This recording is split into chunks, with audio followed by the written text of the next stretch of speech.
మహబూబ్ నగర్ జిల్లా హన్వాడలోని బీసీ బాలికల హాస్టల్ను కలెక్టర్ విజయేందరి బోయి సందర్శించి రాత్రి అక్కడే బస చేశారు. విద్యార్థినులతో స్వయంగా ముచ్చటించి వారి సమస్యలపై కలెక్టర్ ఆరా తీశారు.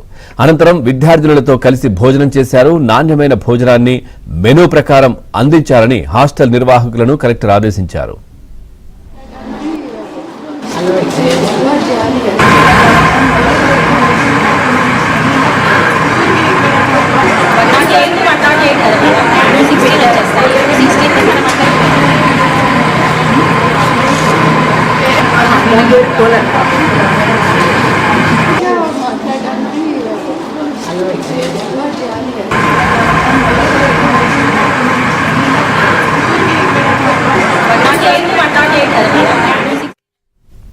చేశారు. విద్యార్థినులతో స్వయంగా ముచ్చటించి వారి సమస్యలపై కలెక్టర్ ఆరా తీశారు.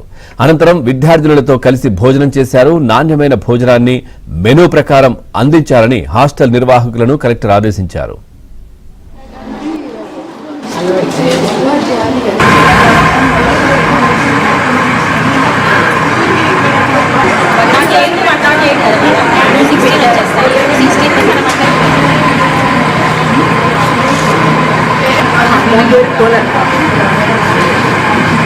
మాట్లాడడానికి